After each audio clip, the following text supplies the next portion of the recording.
네, 오늘 우리에게 주신 하나님 말씀 함께 보겠습니다. 우리 갈라디아서 3장입니다. 15절로 16절까지 말씀을 우리 다 같이 보겠습니다.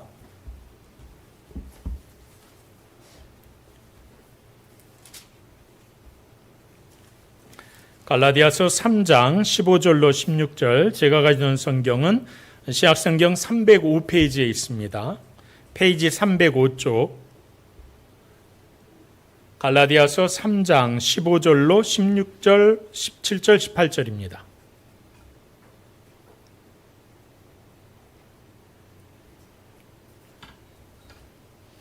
네, 우리 다 찾으셨으면 15절부터 한 절씩 함께 교독하겠습니다. 제가 먼저 15절 읽습니다. 형제들아, 내가 사람의 예대로 말하노니 사람의 언약이라도 정한 후에는 아무도 패하거나 더하거나 하지 못하느니라.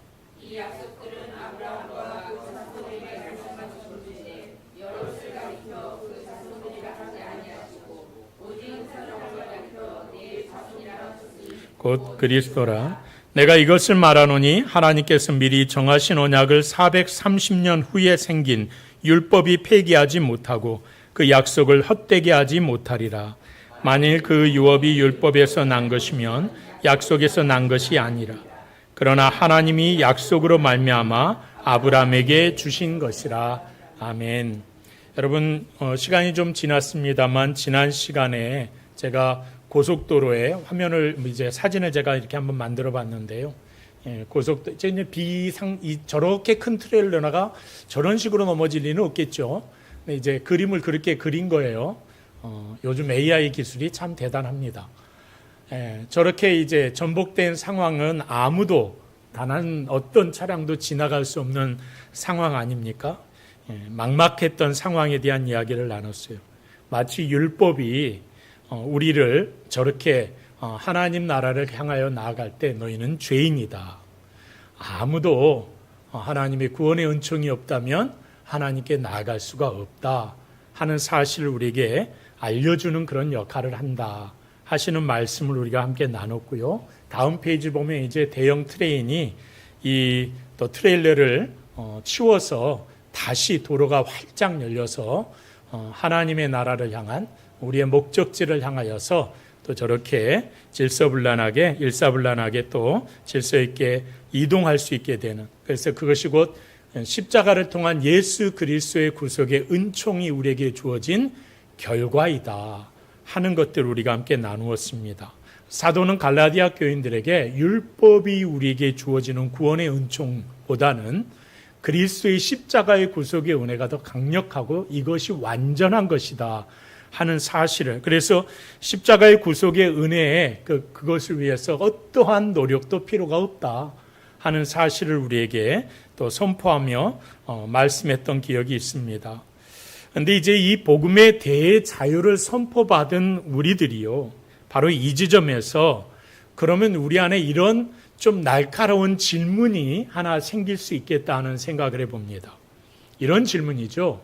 그렇다면 하나님은 지키지도 못할 율법을 왜 굳이 주셨을까? 그런, 여러분 한 번쯤 우리가 그런 생각을 해볼 수 있지 않겠어요? 그 못 지킨다고 하신 그 율법을 왜 주셔서 그렇게 못 지킨다고 계속 탓하실까 하는 생각을 해보게 되는 거죠. 여러분, 보물상자를 찾은 탐험가를 한번 생각해 보세요. 보물 지도를 가지고 이제 보물을 찾기 위해서 떠납니다. 열심히 노력해서 그 지도대로 보물을 찾았어요. 보물을 손에 쥐었는데 그 손에 쥐었다고 해서 그 보물 상자로 인도해준 보물 지도가 가짜가 됩니까? 아니죠. 그건 여전히 효력을 발휘하는 거죠. 지도 자체가 보물은 아니에요. 그러나 그 지도가 있었기 때문에 우리가 보물에 도달할 수 있게 되어지는 거죠. 구약과 율법이 사실은 우리에게 있어서 구원의 은혜를 깨닫게 하는 이런 지도와 같다는 거죠. 율법 자체가 우리를 구원하지는 못해요. 그러나 우리는 구약이라는 이 정밀한 지도를 통해서 약속의 실체이신 예수 그리스도를 발견하면서 그분의 은혜의 깊이를 깨닫게 되는 거죠. 아무것도 할 수 없었던 우리들이 그리스도의 은혜로 하나님의 자녀가 된 거예요. 자격이 주어진 게 아니라 우리가 뭔가를 해서가 아니라 하나님으로부터 우리에게 주어진 거라는 거죠. 그러니까 율법으로 구원받는 게 아니라면 또 어떤 이는 이런 마음의 질문이 있어요. 구약 성경을 읽고 공부하는 게 그럼 무슨 의미가 있습니까? 그거 그냥 이미 다 지나간 거 아닙니까?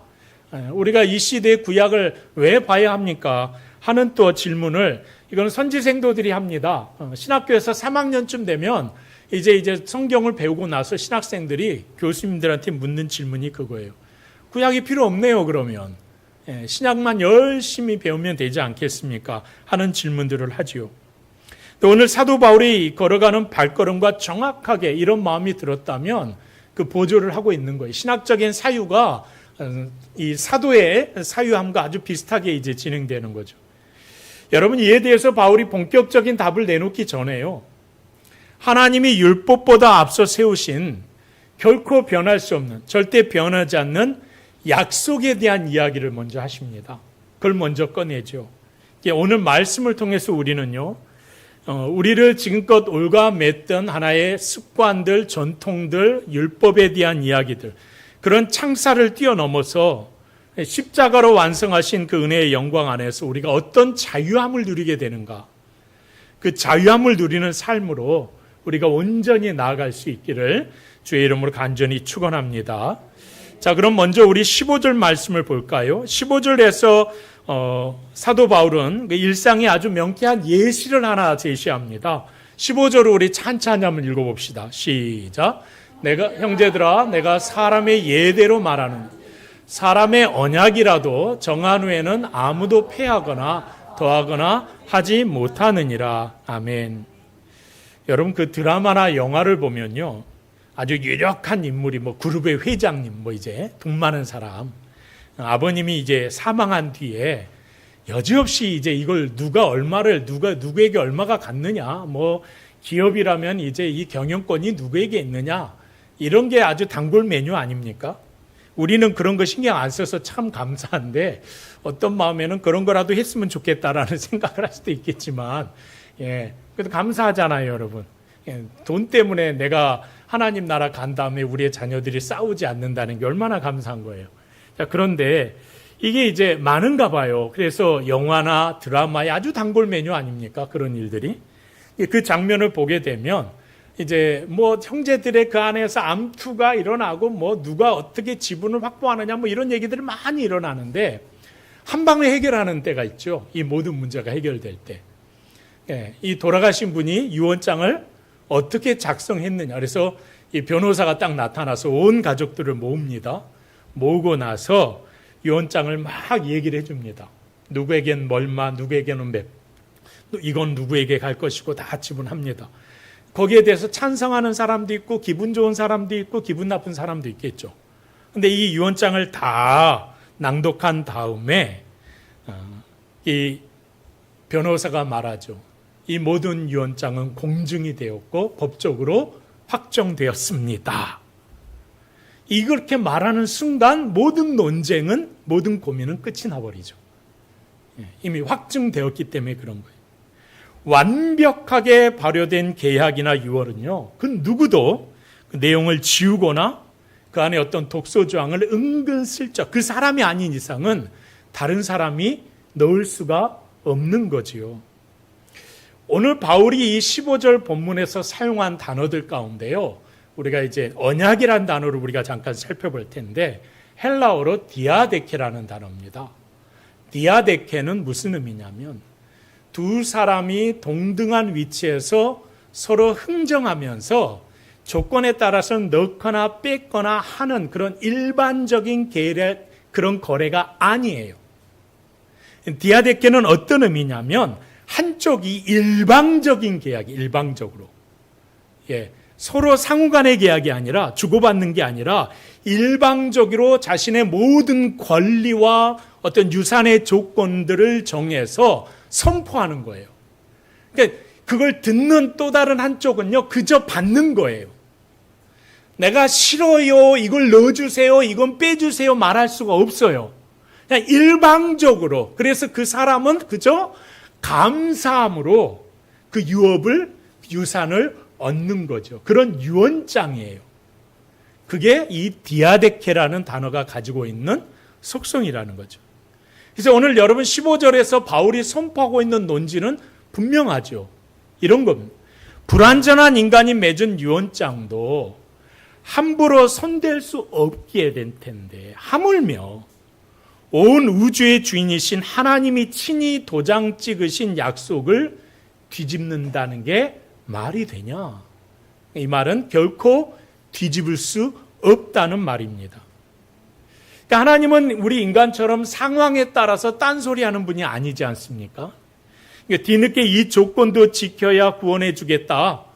그래서 나중에 뭐 율법 조항을 막 거기다 넣으시는 거죠. 그렇게 해서 너희들을 구원할 거야 라고 추가하는 분이 아니라는 말을 오늘 15절에서 사도가 말하고 있는 거죠. 그런데 갈라디아 교회에 찾아왔던 거짓 선지자들, 거짓 교사들은 뭐라고 말했어요? 십자가만 필요한 게 아니라 거기에 율법을 넣어야 구원이 완성된다 라고 그들을 현혹했다는 거예요. 그래서 모세의 율법과 할례라는 조항을 더해야 구원의 완성이 이루어진다 라고 그들을 선동하지 않았습니까? 그러니까 완벽한 하나님이 이미 선포해 놓으신 유언장 위에다가 자신들이 그 조건을 집어넣는 거예요. 하나님의 말씀이라고 말하면서 그 말씀을 인용하면서 구원의 조건을 거기다 집어넣는 거죠. 이에 대해서 사도 바울이 아주 단호하게 선포하고 있는 거예요. 그리스도 안에서 확정된 구원의 약속은 단 1%의 부족함도 없는 완벽한 성취라는 거예요. 하나님이 친히 핏값으로 작정하신 이 은혜의 유언장에는 우리나 또 우리의 보잘것없는 공로나 어떤 조건을 여러분이 뭔가를 어떤 것을 노력하고 해서 집어넣을 수 있는 게 아니라는 거예요. 단 하나도 그 안에 들어갈 수 없어요. 여러분 만약에 우리에게 있어서 구원의 조건이 0.001%라도 요구되어지는 게 있다면요. 그건 축복이 아니에요. 절망이에요. 절망. 하나님은 우리에게 자격을 요구하지 않았어요. 우리가 여러분 채울 수 없음을 이미 알고 계셨기 때문에 예수 그리스도 안에서 구원의 모든 조건을 누가 끝내요? 하나님 당신이 직접 끝내버리신 거라는 거죠. 그러니까 복음은 조건이 없기 때문에 파기될 수도 없을 뿐더러 인간의 공로를 요구하지 않기 때문에 누군가에게 빼앗기거나 잃어버릴 수 없다는 거예요. 완벽한 약속이라는 거. 누구의? 디아데케. 뭐의? 하나님의 강권적인 일방적인 약속의 선포라고 말씀하고 있다는 겁니다. 여러분 그러니까 우리가 이 15절을 묵상하시면서 이런 고백을 하는 겁니다. 나 같은 죄인을 조건 없이 자녀 삼아 주신 하나님의 신실하심만을 우리가 묵상하면서 여러분 우리가 이게 우리에게 얼마나 큰 감격이고 기쁨입니까? 일상의 자리에서 우리가 그 감격을 누리며 살아가셔야 되는 거예요. 내가 하나님의 자녀로 살아가는데 하나님은 나의 조건도 내게 그거 어떤 것도 요구하지 않으셨구나. 그것이 내게 얼마나 큰 기쁨이고 내가 나를 돌아보니 참 형편없는 사람인데 이렇게 불완전한 사람이고 이렇게 죄 많은 인간인데 근데 하나님이 나를 너는 나의 아들이야. 너는 나의 자녀야 라고 말씀해 주신 게 얼마나 큰 감격이냐. 사도가 지금 외치고 싶은 메시지가 바로 여기에 있는 거예요. 그 기쁨, 그 소망을 갈라디아 성도는 물론이고 오고 가는 모든 세대의 성도들에게 하나님은 이 바울의 입을 통해서 우리에게 선포하고 계신다는 것. 이 사실을 우리가 함께 기억하셨으면 좋겠습니다. 자, 이어지는 16절 말씀에서 그래서 바울은 이 구약의 언약의 출발점이 되는 창세기의 말씀으로 거슬러 올라갑니다. 그 중에서 유대인들에게요, 지금 16절을 말하지만 사실 이 본문 안에는 창세기 12장 2절을 우리에게 소환하게 하죠. 이 민족의 정통성이고, 창세기 12장 2절은 유대인들에게 어떤 의미냐면요. 그러니까 우리가 이제 출애굽은 이스라엘이 나라를 이룬 거잖아요. 나라의 출발점이에요. 굉장히 중요한 거예요. 그것도. 그런데 그보다 앞서 창세기 12장은요. 아브라함을 선택하셔서 아브라함을 통하여 약속하신 그 하나님의 그 역사하심을 이스라엘 민족, 유대인들이 어떤 의식을 갖고 인식을 가지고 그걸 바라보고 있는가 하면 그들 민족의 정통성이 거기서부터 출발한다고. 혈통적인 정체성, 아브라함의 후손이야. 하나님이 약속하신. 그리고 영원히 하나님께서 가나안 땅이라는. 그들이 막 그냥 미사일로 다 사람들 죽이잖아요. 지금도 쏟아붓잖아요. 그 근거가 바로 여기 있어요. 창세기 12장에. 여기에 시오니즘의 강력한 역사가 바로 이 안에 있는 거예요. 그게 창세기 12장입니다. 그리고 우리가 보는 2절이죠. 너를 통해 큰 민족을 이루고 세상이 복이 되게 할 것이고 땅의 모든 족속이 너로 복을 얻게 될 거야. 그러니까 유대인들은 이 말씀을 근거로 했어요. 자신들만이 선택받은 하나님의 자손이라는. 그렇게 믿습니다. 지금도 그렇게 믿죠. 그러니까 구원과 축복의 유업은 누구에게만 있다? 오직 유대 민족만이 가질 수 있는 독점물이다. 우리들만이 소유할 수 있는 것이다. 라고 말하고 있는 거예요. 그럼 이방인들은 어떻게 해요? 유대교로 개종해라. 개종하면 너희들의 그 은혜가 임하지만 그렇지 않으면 너희들은 다 이 구원의 은혜와는 멀 그런 이방인들 뿐이다라고 말하고 있는 거예요. 근데 여러분 우리가 다시 이 16절 말씀을 찬찬히 한번 보시겠습니다. 사도가 이렇게 말하죠. 이 약속들은 아브라함과 그 자손에게 말씀하신 것이다. 여럿을 가리켜 이 말씀 잘 보세요. 복수형인 자손들, 아까 아브라함과 자손에게라고 돼 있잖아요. 아브라함과 자손들에게라고 하지 않으셨어요. 이게 중요하다는 걸 포인트가 사도가 말씀하고 있는 자손들이라 하지 아니하고 오직 한 사람, 그 자손이란 말이 단수란 말입니다. 한 사람을 가르쳐서 내 자손이라 하셨으니 그분이 그리스도시다. 이렇게 선포하고 있는 거예요. 여러분 우리가 사도의 이 말씀을 조금 더 깊이 이야기해서요. 창세기에서 이스라엘 민족이 창세기 12장 이후에 또 하나 그들 민족의 정통성과 정체성으로 간직하고 있는 말씀이 하나 있어요. 그 말씀이 어디냐면 창세기 22장입니다. 창세기 22장은요. 그들의 조상 이삭을 바친 순종의 공로 때문에 하나님이 또 아브라함과 약속하시면서 그에게 영원한 복을 그를 통하여 그의 후손들에게 주시겠다는 절대적인 약속의 말씀이 져 있어요. 그래서 그들은 이 창세기 22장에 있는 말씀을 어떻게 이해하냐면 여기 써 있는 것처럼 절대적인 보증서예요. 이게. 그래서 그들이 세상 어디를 가든지 어느 곳에 있든지 유대인으로서 그 꺾이지 않는 자부심, 민족적인 정통성. 우리나라로 말하면 백이민족 이렇게 우리가 얘기하는데 우리 별로 그렇게 요새 신경 안 쓰잖아요. 근데 이스라엘은 이걸 확실하게 그래서 예전에 유대인들이 미국이나 어느 저게 이제 나라를 빼앗기고 유랑방랑하면서도 그들이 10명이나 3사람이면 제일 먼저 했던 게 뭐예요? 학교를 세워요. 회당을 먼저 세워요. 내 집을 먼저 선택하지 않아요. 그래서 하나님의 말씀을 가르쳐요. 뭐를? 창세기 22장, 창세기 12장. 그들이 누구인가? 이걸 아이들에게 가르치는 거예요. 뼛속같이 가르쳐요. 자, 그 실체가 어디 있는가 하면 창세기 22장 18절입니다. 이 말씀 다 같이 한번 읽어봅시다. 시작. 또 내 씨로 말미암아 천하 만민이 복을 받으리니 이는 내가 나의 말을 준행하였음이라 하셨다 하니라. 예. 바치라 한 이삭을 아브라함이 바쳤거든요. 그 결과로 하나님께서 그에게 주신 축복이에요. 그런데 사도 바울은 이 본문을 언급하면서 하는 말이에요. 여기 보시면 아브라함에게 하나님께서 내 씨로 말미암아 천하 만민이 복을 받게 될 것이다 라고 하셨어요. 그러니까 사도 바울은 유대인들이 그토록 자랑스러워하는 창세기 22장의 약속은 너의 후손들로 말미암아가 아니라는 거예요. 내 씨로 말미암아. 그 씨는 유대 민족 집단적인 그들이 아니라고 말하고 있는 거예요. 단수예요. 내 씨로 말미암아. 그러니까 창세기부터 하나님이 품으셨던 언약의 진실된 진정한 주인공은 누구다? 예수 그리스도 바로 그분이라는 거죠. 하나님이 아브라함과 맺으셨던 언약은요, 단순히 모세의 율법을 잘 지키는 유대교라는 담장 안에 갇힌 그들을 선택하기 위함이 아니었다는 얘기를 하고 계시는 거예요. 하나님은 아브라함의 가문으로 누구를 바라보게 하시는 거예요? 오실 메시아를 바라보게 하는 거예요. 그리고 그들의 손길을 통해서 그 메시아를 선포케 하는 거예요.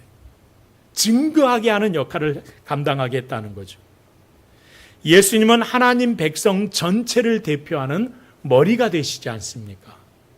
그래서 그 씨이신 예수 그리스도 안에서 인종과 혈통과 신분과 남녀노소를 다 뛰어넘어서 믿음으로, 딱 한 가지예요. 믿음으로 묶인 하나님의 가족 공동체가 만들어지는 거죠. 그걸로 오늘 본문에서 우리에게 선포하고 있는 거예요. 여러분, 하나님이 우리를 참된 자녀 삼아주신 이유가 있어요. 우리 홀로 그 은혜를 누리라고 주신 게 아니라는 거예요. 하나님은 읽어보시죠. 시작. 하나님은 우리를 세상으로 은혜를 흘려보내는 복의 길목으로 부르셨다. 예, 저와 여러분을 왜 부르셨냐면 세상을 향하여 은혜를 흘려보낼 수 있도록 우리에게 이 복의 길목으로, 도구로, 통로로 우리를 부르셨다는 거예요. 구약에서 누구를? 유대인들을. 그렇게 부르셨다는 말씀을 하고 계시는 거죠. 여러분, 아브라함의 참된 자손이라면, 참된 자손이 된 우리는 어떻게 해야 돼요? 차별의 담장을 허물어야 돼요. 그 차별의 담장을, 때로는 율법이라는 그 창살을 뛰어넘어야 돼요. 그래서 방황하는 이웃들을 돌아볼 때 그들에게 복음이 필요하다는 사실을 깨닫게 되고 그들에게 생명을 전해줄 수 있어야 된다는 거예요. 이웃에게 열방에 우리 목사님 가실 때 우리가 기꺼이 우리가 함께 동행하는 이유는 바로 거기에 있는 거죠. 그들에게도 복음이 필요한 거예요. 그들도 복음을 누려야 된다는 거예요. 여러분, 이게 우리가 거저받은 거예요. 거저받은 유업이니 우리도 거저줄 수 있어야 한다는 거죠. 우리의 주변의 일터와 가정과 우리의 삶의 자리에서, 우리의 선교지에서 흘려보내는 역사가 우리의 삶 가운데 일상적인 모습으로 나타나야 한다는 거예요. 여러분이.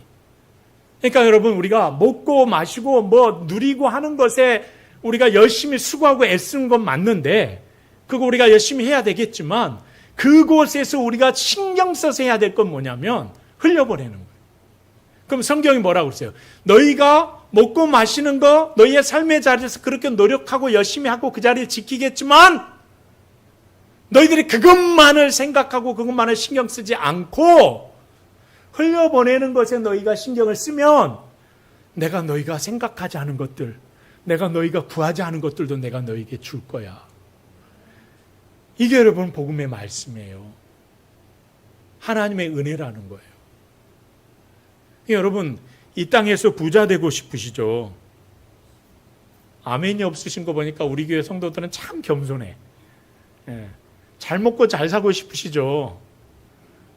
이제야 아멘 하는 거 보니까 아직까지도 겸손한 분들이 많은데, 저는 최소한 아브라함이 누렸던 복을 우리가 좀 누렸으면 좋겠어요.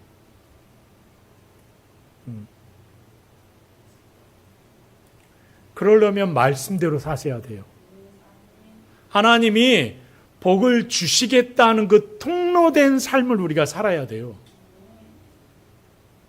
주시겠다고 했는데 하나님이 요구하시는 거는 하지 않고 내가 내 거 살겠다고, 내가 먹을 걸 챙기겠다고, 내가 입을 거 내가 챙기겠다고 돌아다니면 하나님도 침묵하시는 거예요. 네가 하겠는데 내가 할 일이 없지 않냐 라고 말씀하십니다.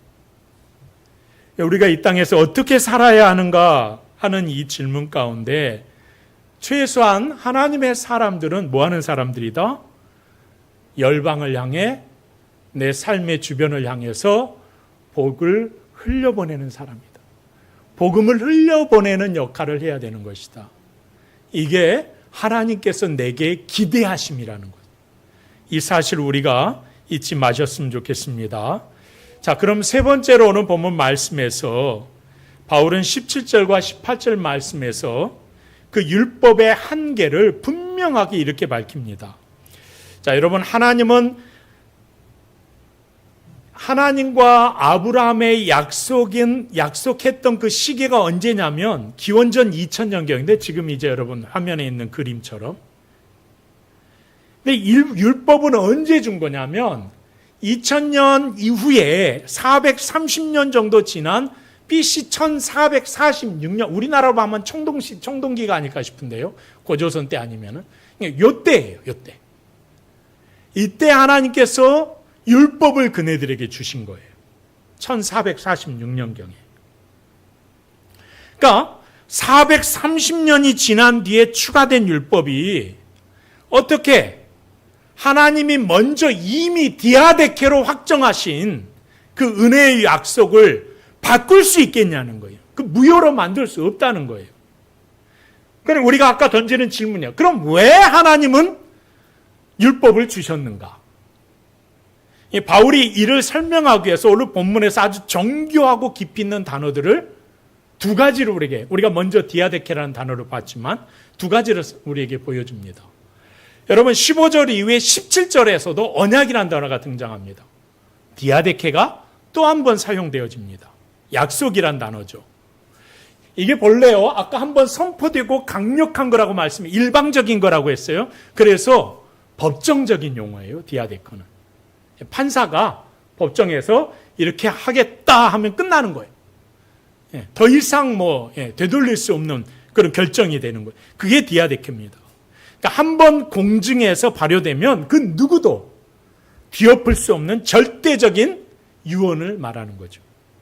바울은 로마서, 고린도서, 에베소서에서 여러분 읽다가 언약이라는 단어가 나오잖아요. 100% 디아데케. 거의 대부분이 디아데케라는 단어를 강력하게 사용합니다. 하나님이 우리에게 주신 구원의 약속을 말할 때는 이 단어가 반드시 사용되어지죠. 하나님의 구원은 인간의 자격이나 변덕에 따라 흔들릴 수 있는 가벼운 약속이 아니라는 사실을 강조하기 위해서 이 단어를 사용합니다.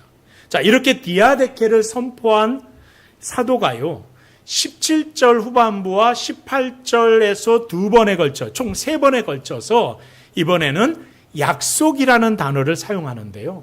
그 약속이라는 단어가 에판겔리아, 17절과 18절 말씀을 보세요. 17절, 18절 말씀을 보시면 약속이라는 단어가 세 번 언급돼요. 여기에는 디아데케가 아니에요. 여기에는 에판겔리아라는 단어가 사용됩니다. 그럼 에판겔리아는 뭐냐? 여기 화면에 있는 것처럼 왕이 대가 없이 백성들에게 부어주는 이것도 뭐예요? 일방적인 선물이에요. 선물. 이제는 은혜와 선물. 이게 에판겔리아거든요. 그러니까 하나님이 아브라함과 그의 자손에게 주기로 하신 하나님 나라의 유업은 인간이 율법을 지켰기 때문에 그들의 어떤 노동의 대가나 헌신의 대가가 아니다라는 것을 강조하는 거예요. 그럼 430년 뒤에 주어진 율법은 이 절대적인 유언과 선물 앞에서 그럼 무슨 역할을 하는 건데요? 라고 우리가 질문할 수 있겠죠. 이렇게 생각해 보시면 될까요? 의사가요, 병에 걸린 환자들을 치료하는 과정들을 한번 생각해 보세요. 원래 아브라함의 가문은요, 세상을 치유할 하나님의 은혜의 선물인 에판겔리아를 가슴에 이미 품고 있었어요. 그래서 뭐 하라고요? 세상으로 나아가서 흘려보내는 역할을 해야 돼요. 그런 거룩한 존재로서 하나님은 그들을 먼저 선택하여 부르셨어요. 근데 안타깝게도 성경은 그들 역시 끊임없이 죄악 가운데 거하는, 죄악 가운데 거하는 사람들인 거죠. 그런 존재인 것을 우리에게 보여주는. 그래서 심각하게 영적인 질병 가운데 노출되고 말았음을 보여주는 거죠. 이런 거예요. 병을 고쳐야 할 의사가 병이 들어있어요. 어떻게 고칩니까? 환자를 고칠 수가 없어요. 그래서 430년 뒤에 모세를 통해서 하나님께서 백성들에게 율법을 주십니다. 이 율법은 어떤 역할을 하냐? 하나님이 주실 선물인, 즉 에판겔리아를 취소하거나 바꿀 수 있는 새로운 구원의 조건은 아니에요. 진정한 치료약이 되시는 예수 그리스도께서 이 땅에 오실 때까지 그들을 죄의 전염으로부터 지켜낼 수 있는 임시 보호 초소가 되는 거예요. 보호막이 되는 거예요. 그러니까 하나님은 당신의 백성들이 율법이라는 거룩한 거울을 통해서 자신의 죄악을 깨닫게 하시는 거죠. 그 죄악의 심각한 죄악과 그 질병에 걸려 있음을 솔직하게 깨달으면서 우리가 하나님의 은혜가 아니라면 하나님 앞에 돌아갈 수 없는 존재이구나라는 것을 깨닫고 뭘 주셨어요? 제사의 제도를 주신 거예요. 희생 제물을 통하여서 완벽하진 않아요. 그러나 하나님의 백성다운 모습으로 너희들 회복시키는 그림자의 역할을 이 율법이 감당하게 하는 거죠. 이것이 율법의 역할이라는 거예요. 여러분, 제사법과 정결법이라는 율법의 거룩한 울타리가 바로 이런 역할을 하는 거예요. 그래서 이 울타리는 메시아가 오시기 전까지 이스라엘을 세상 우상 문화로부터 지켜내는 임시 구호처, 격리소였다는 겁니다. 그런데 여러분, 이제 완벽한 치료약이 되시고 완벽한 선물로 오신 예수 그리스도가 세상에 오셔서 십자가를 통하여 인류를 구원하셨어요. 고치셨다는 거예요. 근데 여러분, 여기에 여전히 나를 정죄하던 율법의 그 창살 안에 그리스도의 십자가의 구속의 은혜를 누린 자들이 다시 그 올가매는 창살 안에 스스로 갇혀서 자신의 행위와 스펙으로 자격을 증명하겠노라고. 내가 하나님의 자녀가 되었음을 하나님 앞에 드러내겠습니다. 내가 노력해서 하나님 보여드리겠습니다. 이렇게 말하는 것과 같다는 거예요. 굉장히 어리석은 거죠. 율법의 정죄는요, 참된 치료하기 오기까지 우리를 안전하게 지키고 인도하던 거쳐가는 표지판이자 보호막이었을 뿐이라는 거예요. 여러분, 그래서 우리의 구원은 율법의 창살 안에 갇혀 애쓰는 행위로 얻는 게 아니에요. 결코 뒤집힐 수 없는 하나님의 유언이었던 디아데케이자, 대가가 없는 선물, 즉 에판겔리아라는 거예요. 여러분, 그러니 이 은혜의 영광을 온전히 우리가 깨닫게 되어질 때 우리는 비로소 정죄의 창살, 진리가 너희를 자유케 하게 될 것이다. 여기서 말하는 여러분, 진리가 뭐예요? 구원의 은혜 아닙니까? 이제부터 우리가 더 이상 얽매이는 삶을 살 수가 없다는 거예요. 예전에 어렸을 때 제가 교회 처음 나갔을 때 저희는 이제 교회 신학적인 배경은 이제 총신대학교랑 고신대였어요. 기독교 보수 교단의 아주 그런 이제 신학적인 토대 위에서 저희 교회가 시작된 교회인데 학생들로 처음에 시작되었기 때문에 지도자 되시는 분이 성경 공부를 얼마나 강력하게 하셨는지 몰라요.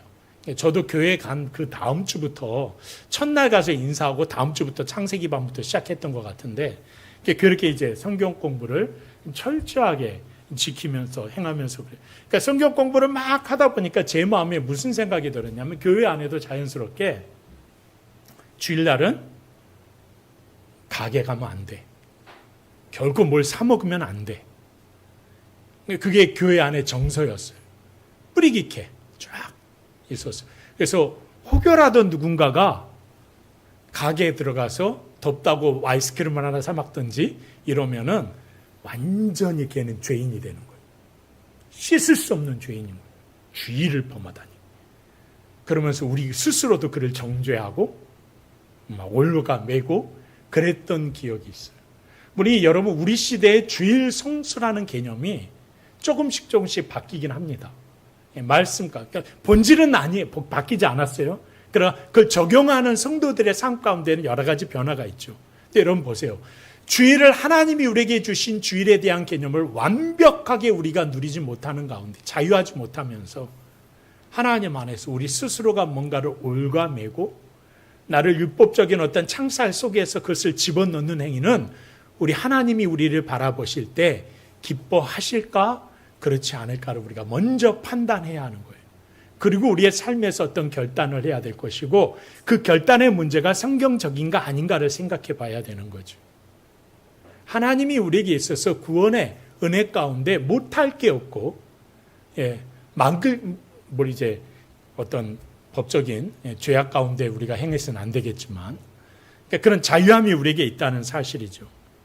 자, 그래서 오늘 목사님이 그래 주일날 뭐든지 사 먹을 수 있다고 했으니까 뭐 마음 여러분 양심에 따라 믿음에 따라 자유롭게 그렇게 하실 수 있어요. 그거 갖고 하나님이 너는 내 새끼 아니야. 뭐 그렇게 하시진 않지 않겠습니까? 저는 최소한 그러지 않을까 하는 생각을 해보게 되는데요.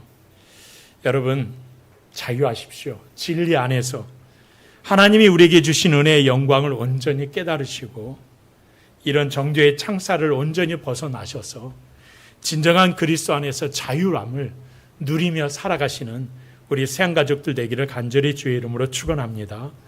말씀을 정리하겠습니다. 여러분 하나님은 상황과 여건에 따라서 구원의 조건을 이랬다 저랬다 바꾸시는 변덕쟁이가 아니십니다. 430년이라는 기나긴 세월도 인간의 수많은 범죄와 연약감도 하나님이 친히 도장 찍으셔서 선포하셨던 구원의 이 첫 약속이 되는 디아데케 아브라함과의 이 첫 약속을 깨뜨릴 수 없다는 거예요. 치료약이 되시고 완벽한 선물이 되시는 에판겔리아이신 예수 그리스도가 이 땅 가운데 오셨고 취소될 수 없는 하나님의 거룩한 은혜가 이미 우리 안에 주어졌다는 거죠. 이 정죄의 율법으로부터 우리는 벗어나게 되었고요. 이 위대한 복음의 대자유를 얻은 성도들은 앞으로 이런 삶을 살아가야 돼요. 한번 읽어봅시다. 첫째, 시작. 율법주의적인 불안감을 털어내고 구원의 확신 속에서 담대하게 살아가야 합니다. 더 이상 내가 이번 주에 기도가 부족했으니 헌신이 모자랐으니 하나님이 나를 버리시면 어쩌나 하는 그런 율법적인 정죄감에 속아 넘지 마시 바랍니다. 내 행위의 스펙으로요 어떤 자격을 증명하려는 시도는 하나님 앞에 아무런 도움도 되지 않아요. 구원은 내 공로의 성패에 달린 게 아니라 우리의 구원은 십자가에서 예수 그리스도로 완벽하게 성취하신 하나님의 신실한 약속에 얹혀 있는 거예요. 여러분 그 사실을 우리가 잊지 않아야 돼요. 두 번째, 시작. 의무와 두려움이 아닌 사랑과 감사의 기쁜 순종으로 살아내야 한다. 우리가 하나님의 말씀과 계명을 지키는 이유는 구원받기 위한 조건이 아니에요. 우리 성도들이 착각하면 안 돼요. 나 같은 죄인을 조건 없이 자녀 삼아주신 그 은혜가 너무 감사해서 너무 감격해서 드리는 우리의 삶의 기쁨의 응답이잖아요. 지키지 않으면 벌 받을까 봐 억지로 행하는 종된 삶이 아니라는 거예요.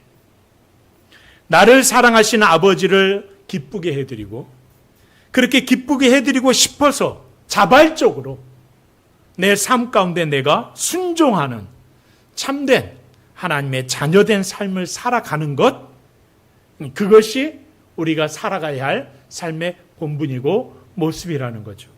자, 마지막 세 번째입니다.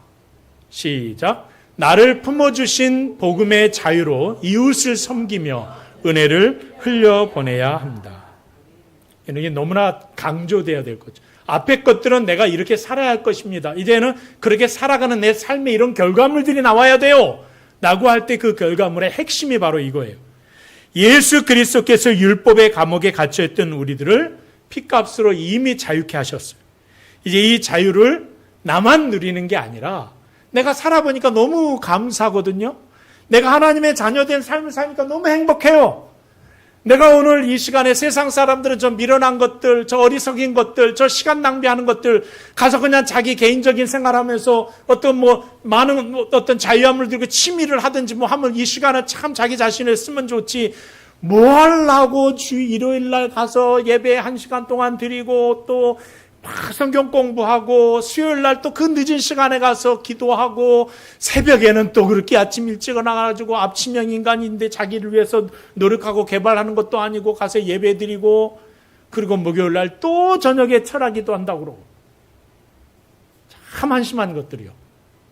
라고 우리를 바라보겠지만 우리가 왜 그렇게 삽니까?